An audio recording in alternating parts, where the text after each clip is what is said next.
ہماری جماعت گئی ایک جگہ پر، افریقہ میں ایک جگہ ہے، ہاں، اس جگہ کا نام ہے بلد القمر. بلد القمر چھوٹا سا ایک آئلینڈ ہے. تو ہماری جماعت کے ساتھی گئے، انہوں نے وہاں پر آ کر واپسی میں ہمیں اس جماعت کی اس علاقے کے لوگوں کی کارگزاری سنائی کہ وہ لوگ تقریباً ٹوٹل 10 سے 12,000 ہیں ٹوٹل اس آئلینڈ پہ رہتے ہیں جہاں پر یہ جماعت گئی ہماری. بلد القمر، اس کو بلد القمر اس لیے کہتے ہیں کہ اس آئلینڈ کے ارد گرد پانی جو ہے سمندر کا وہ انتہائی کلین ہے، بہت کلین ہے. تو جب چاند آتا ہے، جب اس پہ لائٹ پڑتی ہے تو وہ اتنا کلین اور وہ ایسے چمکتی ہے کہ پورا کا پورا جو آئلینڈ ہے وہ جگمگا جاتا ہے.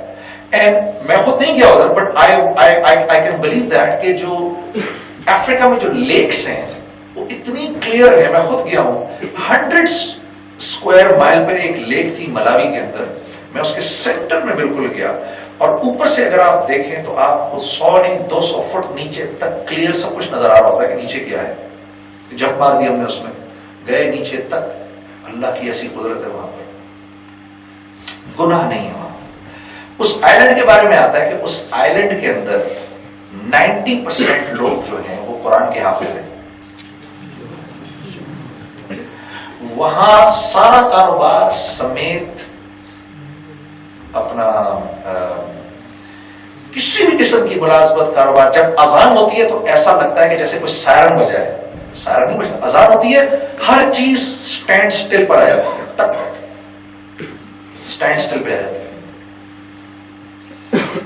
اور وہاں کے لوگوں کو اللہ رزق کیسے دیتا ہے، وہ پانی میں اترتے ہیں، مچھلیاں آ کے نا سائڈ پر نا ایسے ایسے کھڑی نا تیار رہی ہوتی ہیں، وہ آتے ہیں مچھلی کو اپنے ہاتھ سے پکڑ کے باہر نکال لیتے ہیں، گھروں کو لے جاتے ہیں اور کھاتے ہیں، زندگی گزار رہے ہیں. مسلمانوں کا علاقہ ہے. پھر اللہ ایسے زندگی آسان کرتا ہے. حدیث کے الفاظ ہیں کہ اگر تم لوگ اللہ رب العزت کے حکموں پر آ جاؤ تو آسمان پر جو بادل گرجتے ہیں اللہ اس کی آواز بھی تمہیں نہ سننے دے، کیونکہ اللہ کی منشا ہے کہ یہ میرے بندے دنیا میں سکون چین اطمینان سے رہیں، تبھی تو دین دیا ہے. ویڈیو کے نیچے سبسکرائب کے بٹن پہ کلک کریں، بیل کے آئیکن پہ کلک کیجئے تاکہ ہر نئی ویڈیو کی نوٹیفیکیشن آپ کو مل جائے.